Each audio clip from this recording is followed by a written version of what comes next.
Descending the stairs without shoes, she carried two swimsuits, one red, one resembling dental floss, and questioned which made her seem less attached to him. I didn't inquire about who him was. Dana positioned herself before the mirror, swaying suggestively as if for an unseen judge other than me. Eli hadn't been mentioned since that boozy dinner gathering where he labeled me reliable, similar to a Volvo. At that wine-induced soiree, Dana erupted in laughter, spilling her Pinot on the carpet I had cleaned. Now she returned, reapplying the same shade of lipstick from our first encounter, but with more deliberation. Her voice echoed behind her, tinged with acidity. "Don't stay up too late when I'm away. You have your crossword puzzles and oatmeal, correct?" I remained stoic, merely folding the unread newspaper neatly, displaying no emotion, as one might after reading a weather forecast. "If you travel with him, our relationship is over." A brief pause gripped her, not lasting long. Sufficient time passed for her self-image to align with her reflection. Then she rotated, the hint of a smirk tracing its way up the edge of her mouth. "Goodness gracious, Marcus, you're not the melodramatic sort," she said. I acknowledged this. Indeed. She likely didn't comprehend at that moment. Most likely, she perceived it as an idle threat from a man pinned against his own quietude. However, she overlooked one detail: my unwavering patience. Dana misunderstood my tranquility as frailty. She failed to grasp its true essence: restraint.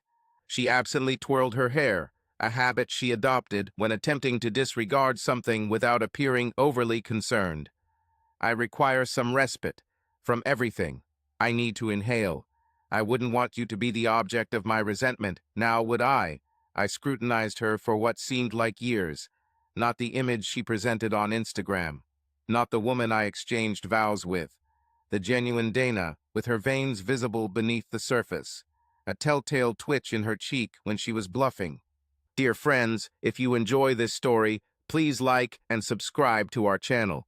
It will motivate us to make more videos like this for you. Her feigned light tone during their conversation hinted at delaying tactics. "You already harbor resentment towards me," I declared, "but that won't last after this." She chuckled, excessively loud. "Are you planning to divorce me because you're going on a beach trip with an old acquaintance?" I clarified. "No, I'm leaving. You can keep labeling it as friendship. However, don't expect me to continue regarding this as a marriage." She shook her head, reaching for her phone on the counter, presumably texting Eli, possibly sending a message like, "Guess what Grandpa just said." I didn't concern myself with that. No longer did I care. I had rehearsed that statement for 6 months, practiced it during trips to the grocery store, and even whispered it while shaving. "If you leave, I'm done." Not shouted, not begged, not cried, simply stated. The strength wasn't in the threat, but in the lack of negotiation. And perhaps that's what took her aback. The silence, the lack of pleading, the way I didn't pursue her up the stairs, or inquire about her flight time. I recently ventured to the kitchen, prepared myself a coffee, and observed the steam ascend, reminiscent of a solemn cremation. Tranquil, regulated. Concluding. That night, she hurriedly packed her belongings. She filled the bedroom with music as if trying to alter the ambience, like an exuberant teenager. "Eli predicts it will rain," she called out, tinged with amusement. "Seems I'll have to dress lightly." I remained silent, unwilling to argue with a ghost's laughter echoing from a man who believed my quietude made me unseen. Eli wouldn't perceive a storm until it snatched his roof away. The following morning, she passed by me in her airport activewear, pulling along a pink roller bag I had purchased for our anniversary 2 years prior. She paused at the door, as if seeking my halt. Instead, I dipped into my back pocket, retrieved a folded note, and softly placed it on the countertop. She ignored it, merely scoffing. "I'll message you when I touch down." I didn't acknowledge her with a nod or blink. Glanced at her directly, uttered "unnecessary" as she exited, leaving the front door with a sound similar to the end of an unfinished story we both hesitated to conclude. She chose not to look back. Instead, offered a slight smile towards my direction, hinting at our pretend household, as if this was just another scene in her play. A smile that conveyed she'd return, because you always do. She failed to notice the untouched coffee, the unopened crossword, and my vacant chair. I waited. As her Uber drove off, I remained rooted by the window, watching her fade into another's weekend. She resembled Liberty sunglasses, yoga pants, earphones plugged in. Already arranging her first Instagram caption, likely self-praising or serene. Possibly sip in peace or reset mode. An act rehearsed time and again.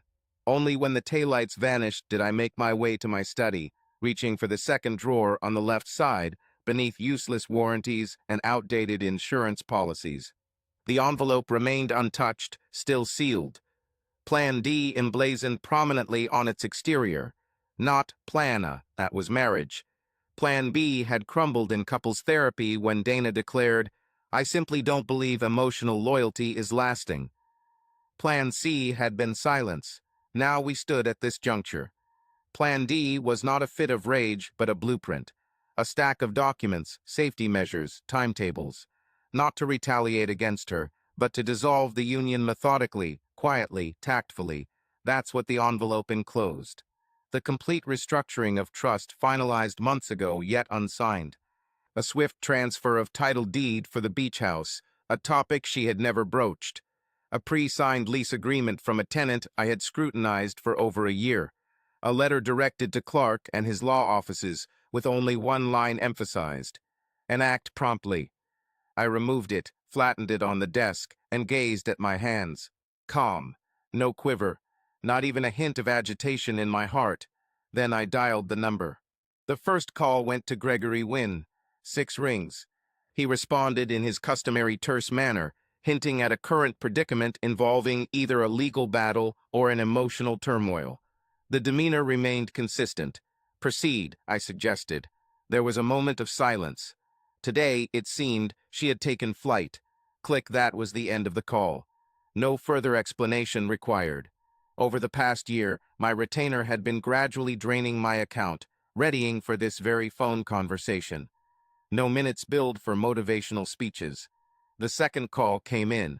It was Rachel, my niece and our most frequent visitor.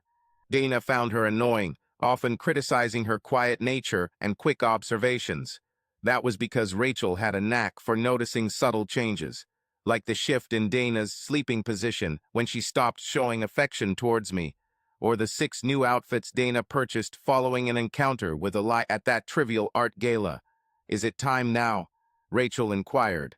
I smiled. It was the first genuine one in weeks. "Yes. You can handle meeting Anna. She's on her way. He's exactly where you indicated, in the kitchen, standing by the stove." "All right. I'll stay until she's settled." We concluded our call. I turned back to the envelope, placed the package marked and prepaid for FedEx into the mail slot. Exited without incident, merely handling business.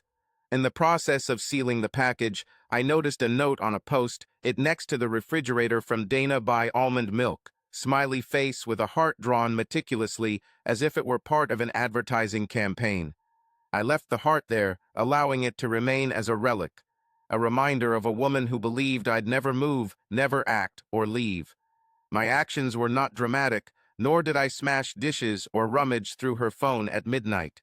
Yet, while Dana was enjoying drinks with Eli, allowing him to apply sunscreen on her back, as if it held no significance, I was submitting the final documents of a life she no longer shared.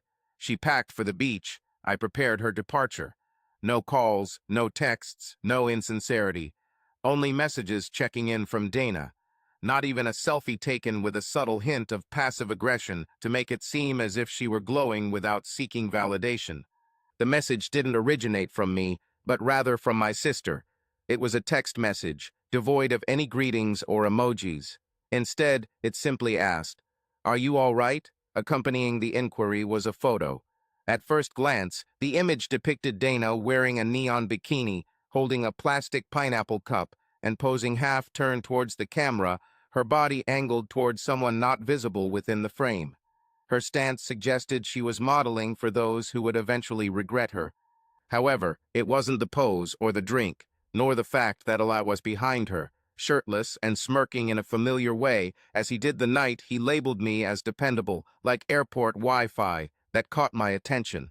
Instead, it was the caption, Cheers to never settling. I paused before responding. Perhaps my sister anticipated anger or shock, or a torrent of emotionally charged emojis.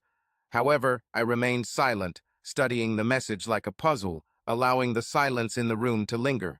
Eventually, I tilted my head and scrutinized the sunglasses in the photo. Large, reflective aviators, garish and ostentatious, popular among influencers to hide the emptiness of their eyes. In the mirrored image, faintly discernible, was not a poolside lounger, but rather a restaurant table. No umbrella, no beach towels, it was a setting adorned with white linen and candles. 2 wine glasses sat there, along with a man's hand on hers. It wasn't Eli's. The watch on his wrist was different. Silver face, black band. Illy always wore that flashy smartwatch with a cracked screen and kept tapping it as if it owed him something. This man's hand bore the signs of age, sun-kissed, and displayed a confident posture. Her fingers weren't simply resting, they were curled towards his palm. Upon closer inspection through pinching and zooming, the pixels yielded in the table's corner. A bottle of Shadow Margate was visible. Known for its steep price of $600 per bottle, it was an unexpected choice as Dana doesn't consume red wine. This wasn't just a casual beach brunch with Eli, the reliable friend. It was an intimate dinner, bathed in candlelight, involving someone who should not have been present, a hidden player in her alibi, and she showcased this encounter, unaware that her boastfulness transformed every detail into incriminating evidence. I placed the phone back down, feeling no anger, sheer detachment. She worried the bikini might offend me, the caption could wound, and Ele seemed harmful. But Ele was simply a diversion. The true betrayal stemmed from her pride, the aspect of her desiring validation for victories, even when the score needed embellishment. My phone vibrated once more, this time from Rachel. A brief message arrived. Anna prepared herself. Curtains raised. Keys copied. You're all set. I replied with a single word. Perfect. Then I revisited the picture. This time, not to scrutinize her, but to admire it for its true worth.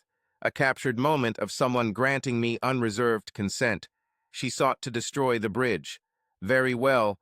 I merely forgot I had constructed an entire town around it. The apartment was never meant to be significant. We acquired it 7 years ago when Dana still discussed low-risk investments. She referred to it as her idle housewife fund. She claimed it offered her something to boast about during brunch without the need for actual effort. Following the completion of the paperwork, she never returned to the property again, not even once. She showed no interest in tenants, ignored the new floors I had installed, remained oblivious when the mortgage was paid off silently, and was unaware that by the time she posed in pooled chairs with men who were not her husband, the place had transformed into something entirely different. An escape plan. I parked in the secluded alley behind the unit, a spotless, tranquil, inconspicuous location. The type of place people don't share on Instagram, but remember when life takes an unexpected turn. The windows were pristine, the new curtains drawn. There was no repair work needed, no memories to obliterate. Only empty walls and fresh paint, a clean canvas, a stage. Anna was already there. She stood by the door, dressed in tailored trousers, a cream sweater, and a scarf knotted as if she meant business, but didn't need to prove it. She appeared neither hurried nor curious. She appeared as though she had endured enough absurdities to realize restraint in asking excessive questions. "Marcus," she said. I acknowledged with a nod and passed her the keys. She neither dropped them nor feigned astonishment.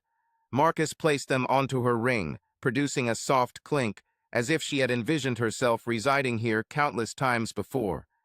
"I've left the lease agreement on the counter," I informed her. Initialed pages, signature at the base. She followed me in. The interior was prepared. The living room was subtly arranged, devoid of flashiness. A coffee table held a hardcover landscapes book. A solitary orchid graced the windowsill. The apartment where Luke had dwelled but never truly felt like home. The kind that people drive past without ever pondering its secrets. Perfection. Anna walked through each room silently, not out of politeness, but to gauge, test acoustics, and verify angles. Upon her return to the living room, she picked up a pen and signed the document. "Shall we deposit funds?" she inquired. "No, it's the rental token that's important here. The lease is binding," I said. She gave me a puzzled look, but didn't press further. That's why I chose her. Anna was discreet, had no criminal record or messy past, and no ties to Dana's world. A former real estate executive who left her firm upon its public offering, choosing retirement instead. Widowed, childless. She prefers quiet things. Before she left, she said, "It's yours now. Just don't connect me to this." She gave a cool, neutral smile in response. "As silent as Sunday," she said. The door closed softly without a click or drama. Back in my car, I opened the glove box and took out an envelope containing 3 photos, one of Dana on the beach, one reflecting sunglasses, and one of Lee standing too close to her at a tacky pool bar. None were angry or overtly sexual, just careless. I positioned the envelope in the console of the center car, not for proof, more as a prompt to ensure that this wasn't retaliation, but realignment. Dana had selected the stage. I merely ensured the spectators witnessed the appropriate performance. Anna served as the initial signal. The instant her plane touched ground, Dana's fingers were already typing. Landed. Fancy a meal, accompanied by an emoji of sunglasses and a wink, her typical combination of feigned calmness and excitement. She likely assumed I would succumb immediately upon her arrival, like I had been nervously pacing the living room in my bathrobe and slippers, murmuring her name into an empty wine glass. She waited for 5 minutes, then 10. Still no response. Attempted to call. Directed straight to voicemail. Her lips slightly curled. "He's sulking," she murmured, already scanning Instagram for a diversion. Perhaps she believed I would arrive to collect her, that I would be present at her arrivals with a conciliatory smile, prepared to suggest, "Let's discuss this like adults." This is how she transformed our disagreements. Initially, it seemed as though our issues were merely misconceptions that escalated emotionally. However, reality didn't strike her until she hopped into a rideshare with her bulky pink suitcase. Even when she passed our favorite bookstore or turned onto our street, the truth didn't become clear. It wasn't until the key wouldn't turn in the lock that it dawned on her. She wiggled the key twice, then shoved harder as if the house were playing a trick. The door wouldn't move. Her expression twisted, not with fear but annoyance at first. Not yet. Stepping back, she punched numbers into the garage keypad, ZO983. But the familiar tone signaled denial again and again. She glared at the keypad as if it owed her an explanation. Dana rummaged through her purse, retrieved her phone, and dialed me again. Straight to voicemail. "Marcus, seriously?" she complained into the void, pacing in front of her own house like a stranger. "This isn't funny." She redialed, but still nothing. For half a quarter hour, she ambled around the front veranda, as if in denial, inspecting mats, rapping on windows, scrutinizing as if to spot a better version of herself in her reflection. Her irritation evolved into quiet apprehension, but it remained concealed under an air of self-importance. It was then she dialed Rachel. It rang twice. Rachel picked up. Calm, brief, familiar enough to be polite, distant enough to be acknowledged. "Rachel." Dana let out a sigh of relief. "Thank goodness. I can't get into the house. Did Marcus say anything to you? Like, is he just trying to make a point?" A pause. "You should speak with the new tenant." Dana blinked in surprise. "What? I'm not supposed to disclose much. But if you want to enter that house, you'll need her consent." Dana scoffed. "WH her? Who on earth is she?" Another pause. "You'll see." Click. The silence that followed wasn't merely quiet. It was deafening in its absence. Dana stared at the phone as if it had misled her. The front garden, the shutters, the porch swing, everything remained unchanged. Underneath, something had changed. An unacknowledged layer had vanished, leaving a chill in its wake. Peering through the living room window, she saw new curtains, not the beige linens she picked during her modern farmhouse phase, but heavier, ivory ones, neatly pressed, elegant, nothing Dana would have chosen. This revelation alone spoke volumes. The doorbell, once familiar, now felt alien, like pressing it at someone else's house. So she did twice, then thrice. Waiting, there were no footsteps, no creak on the floorboards, just a momentary stir behind the curtain, a shadow, a shape, a presence. She instinctively stepped back. Her stomach somersaulted. For the first time since that bikini photo, Dana acknowledged she had breached, not just a boundary, but been expunged from it. Pretending all was well, she went to her sister's place instead. She stated, "I believe Marcus altered the locks to teach me a lesson," as she tossed her designer bag by the entrance, similar to a college student returning home. "His behavior is childish. Overcompensation at its finest. He'll calm down." Her sister Mia remained silent, simply giving her a pile of delivered mail instead. Dana casually sifted through it, treating it like trash. It contained department store catalogs, credit card offers, and one thick envelope labeled private and confidential that caught her attention. The return address read Clark and Wynn Law Offices. Her fingers paused. It wasn't fear yet. A hint of curiosity mixed with something more fragile took hold. Marcus rarely used lawyers. He considered legal action a sign of poor planning. And Clark and Wynn, those were the offices he had mentioned during estate documentation. The only reason she remembered it was because she jokingly thought it sounded like an expensive watch brand. She sat on the couch, opened it, revealing a 5-page letter written on heavy paper. Regarding the termination of the lease for 42 Wisteria Lane as a result of restructuring in the Locke Family Property Trust, you are informed that all properties and rights associated with it will be exclusively owned by Marcus J. Locke, per the initial trust's non-marital status clause. This change was effective a week before your trip, as shown on the fully executed property transfer deed, not pending or proposed. Your thoughts suddenly outpaced your ego as you processed this information. Third page. Detailed list of items presumed to be hers, including the house, an additional apartment, joint bank account. Redistributed. A clause from their postnuptial agreement, signed years ago hastily and without thorough review, allowed for such changes due to evidence of extramarital involvement, breach of trust, or absence longer than 48 hours without notification. Clause 7b.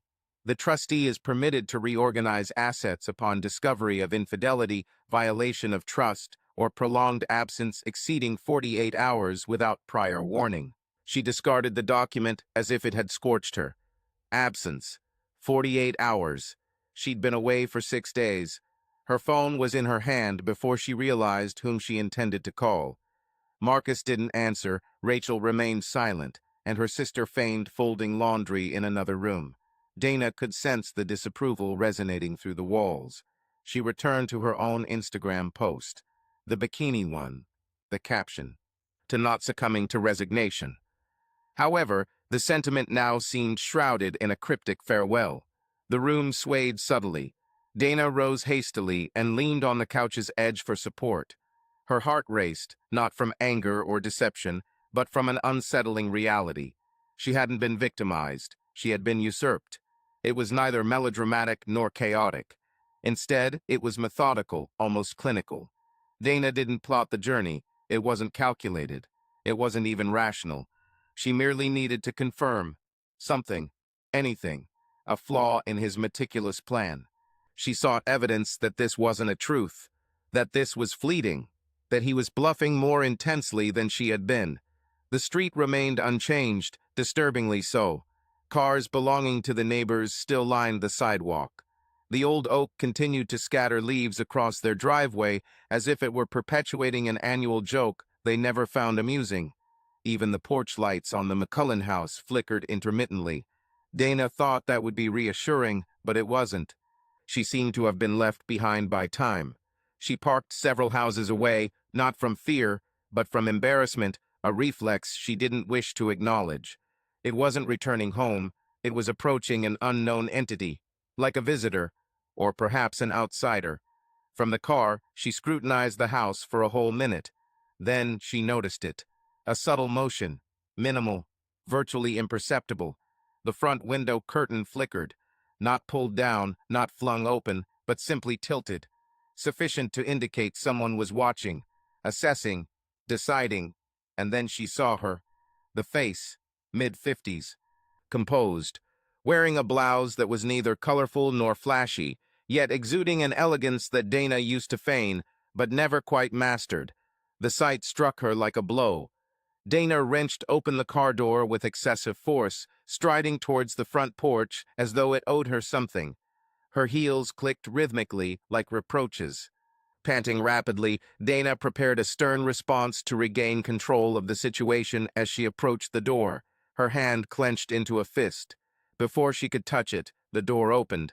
Standing there was Anna, calm and collected, not appearing smug or apologetic, simply present, as if she had lived there for years instead of just 3 days. "May I assist you?" she inquired, her voice polite, professional, and lethal with a hint of curiosity. Dana's script vanished. "This is my house," she declared, but Anna merely tilted her head slightly, observing a stranger. Then she smiled, a genuine smile, devoid of venom or sarcasm, simply precise. Dumbstruck, Dana opened her mouth, but no words emerged. She scanned past Anna, searching for something familiar, only to find the hallway rug and coat rack missing, as was the mirror she had bought from an expensive Denver boutique. In its place was a large canvas print of a tranquil mountain lake, still, neutral, Anna's domain. Anna remained unmoved, not inviting Dana in. She simply stood there. Dana attempted again, calling out, "Marcus." He remained silent, unable to respond. Anna gave a solitary nod. Everything was organized, legally binding. "I have the lease," she said. "Would you like to see it?" A hint of a smile appeared on Dana's lips. "I don't require proof." Anna nonchalantly dismissed it. "Your wish," she replied. And just like that, she closed the door softly, without drama or force. It was as if she were sealing off the past. Dana stood there, fist clenched, eyes ablaze, face flushed. She wasn't simply locked out. She was supplanted by someone who didn't even try. No infidelity, no turmoil, no dramatic twist in a daytime soap opera. Just elimination. Quiet, polite, complete. Dana chose the restaurant deliberately. Not one of the trendy downtown rooftop establishments with cocktails for social media and velvet booths. Instead, it was calculated nostalgia, a quiet Italian place that we used to visit when things felt secure. White tablecloths, heavy silverware, real candles glowed. The kind of place that hinted at reconciliation. She reserved a table for 6, including his sister and Rachel. She hoped it would convey, "I'm still your wife. She continues to bear our shared surname," as if reserving a table and overpriced red sauce could mend what she destroyed with a bikini picture and a caption about never settling. Yet, she prepared herself as if she was competing for something. Soft curls. Diamond studs he gave her for their 10th anniversary. A subdued silk dress that signified, "I'm steady. I'm mature. I'm ready to discuss." Not the beach glam Dana Ile favored. This was the version of herself she believed Marcus yearned for. Upon arrival, the hostess smiled and guided her to a corner booth with 6 chairs and an overabundance of hope. Time elapsed. The initial 15 minutes were just jitters. She checked her phone 3 times. No fresh messages. She even messaged Rachel. Running late. No response. At the 30-minute mark, she attempted Marcus. Once more, straight to voicemail. The server hovered, sympathy evident in his stance. "Shall I bring you a drink?" Dana declined, suppressing the embarrassment. She was merely waiting for a few moments more. He acknowledged and vanished. Scanning the restaurant, she spotted no familiar faces, nor anyone entering. Instead, strangers chuckled at their private jokes as her night crumbled bit by bit. 45 minutes on, the server reappeared, but this time he was not empty-handed. He placed a chilled Italian red wine bottle on the table, her favorite. A bottle she and Marcus once shared after heated disputes when they both decided to cease talking and simply sip until silence transformed into forgiveness. Dana's eyes flickered. "I didn't ask for this." The server offered a courteous smile and handed over a small cream-colored envelope. It was made of quality paper, folded neatly, a classy touch. She hesitated, her finger quivering more than she desired, before opening it. Inside was the message, "Congratulations on starting anew." A previous tenant had left it. Her breath hitched. The label on the wine bottle, A vintage from the year they purchased their house caught his gaze. A bottle Marcus had spent months searching for, commenting then, "If we're to grow old together, might as well drink something that's acquainted." Dana scrutinized it as if it radiated danger. The waiter, still hovering nearby, remarked, "It arrived earlier today with instructions to be served an hour later. You may keep the table for as long as you wish." She nodded, her throat parched. "Thank you." As she retreated, the neighboring couple whispered. Dana was aware they recognized her. The dress, the quiet, the vacant chairs, everything echoed too loudly. For another 10 minutes, Dana remained seated. Neither Marcus nor Rachel appeared, not even Mia. She poured herself a glass of the wine. It tasted like ashes, not because it was poor quality, but because it had been selected without her input. Custom-made for her preferences, delivered promptly, encapsulating a message that made her acknowledge. She wasn't being disciplined. She was being disregarded. In elegance, in finesse, with the kind of ruthlessness veiled in silk, she was derided not by fury, but by accuracy. The untouched wine on her sister's guest house kitchen counter remained since dinner, still seeming to sneer at her, mocking her with carefully crafted memories and the harsh grace of someone who knew how to leave a lasting impression without uttering a word. Now it was 2:43 am, and she was cloaked in an unfamiliar robe, seated on an unfamiliar couch within an unfamiliar dwelling. The only illumination in the room came from her phone's glow. All else was shrouded in darkness. She navigated with quivering digits. Eli's Instagram displayed nothing, or rather, something, nothing of her. No pictures, no tags, no humorous captions, no radiant grins beneath a peace sign, no casual snapshots. In its stead, there was she not Dana, but herself. A brunette in a sleek black one-piece, flaunting long legs and a knowing smile. At a rooftop bar in Cabo, savoring a genuine-looking pineapple cocktail similar to the one Dana posted 3 days prior. Caption: "Some individuals improve on each journey." Smirking face with airplane and tropical drink emoji. Dana zoomed in. His arm was wrapped around the brunette's waist not playfully, but possessively. Her stomach nodded. She retreated. Checked the timestamp. The photo was posted 8 hours ago. They were still there together. Meanwhile, Dana sat alone in borrowed quiet, her inbox filled with emptiness. She messaged Eli, "Seriously? What the hell is that?" No response. After a wait of 30 seconds, a minute, and 3 more minutes, she typed another. "Was any of it real, or was I just your placeholder?" Still no reply. Switched to another app and opened her photo gallery. Scrolled through vacation pictures, each one more theatrical than the last. Dana in sunglasses, Dana by the pool, Dana with a caption meant to sting to never settling for less. Words once uttered now taunted her, hailing from her past self. Aloud she murmured them, ridiculing her own voice, attempting laughter that failed to materialize. Settling would have been a sanctuary, signifying the man who brewed coffee without prompt, always parking her vehicle with an outward face, remembering her mother's birthday even when she forgot. Marcus was not the chastisement. He was the refuge she deliberately destroyed for the sensation of being desired. Eli, however, represented a respite. She tapped back to the wine picture, the envelope, the congratulations on rebirth. A former tenant, Dana failed to perceive the chill in those words until now, not due to cruelty, but due to their clarity, their finality. Her gaze swept around the room. Empty of framed photographs, flowers, or warmth, her sister's space was impersonal, designed for transient items. And Dana had become an overnight visitor in each chapter of her own story. She rechecked her phone once more. Still no message from Eli. No response from Marcus yet, only a blank screen. His caption remained static within the feed. "Life's briefness calls for no compromise." She murmured it again, softer this time. Silence was her response. Forgetting echoes louder than anything else.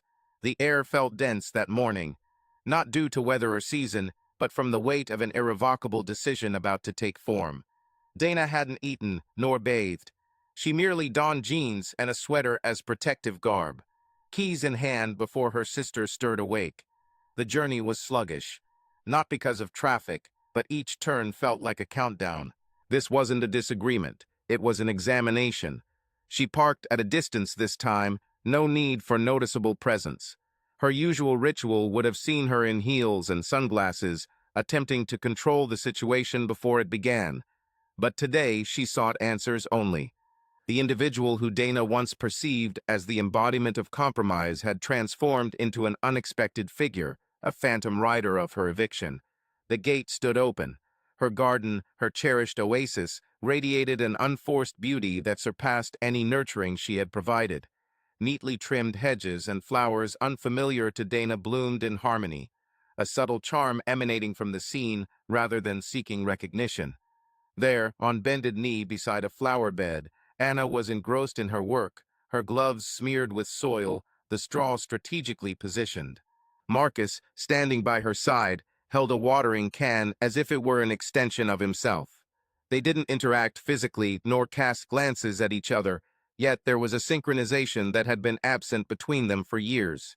No pretense, only tranquility. Anna giggled at something Marcus said, a genuine, hearty, and self-assured laugh. A sound Dana hadn't heard in months. As Dana approached, her voice faltered before reaching them. "Did you move her in?" Marcus raised his gaze. His countenance was serene, echoing the tranquility he exhibited when examining invoices or setting thermostats. It wasn't frigid nor compassionate, simply matter of fact. She had signed the lease, he informed her. A brief pause ensued. The manner in which she vacated her space in his life mirrored this act. Dana's legs weakened. "Was it you who orchestrated this?"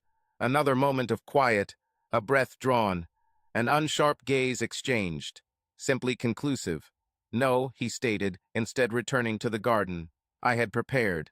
3 simple words, and just like that, the house, life, and years all collapsed. Not in flames, not in fury, in distance. Anna stood up, brushing off her gloves. She looked at Dana not with compassion, but with control. She was aware of the past, the pain, the lingering ghost of marriage between them. Yet she did not recoil, nor retreat. She had already been chosen through silence, through design. Dana yearned to shout, to weep, to utter something bitter and poignant. But all that escaped her was a feeble, pitiful whisper. "She's dull." Marcus didn't even glance up. "You said that before," he retorted. "Precisely when I discovered the mundane remains." He then turned partially, only enough to meet her gaze. No anger, no remorse. He declared his action, and with that, he retraced his steps towards the garden, towards the woman who once ridiculed him, now extracting weeds from the earth of a life Dana had neglected. Standing there, Dana felt smaller by the second, in a dwelling that no longer acknowledged her existence. Not misplaced, obliterated.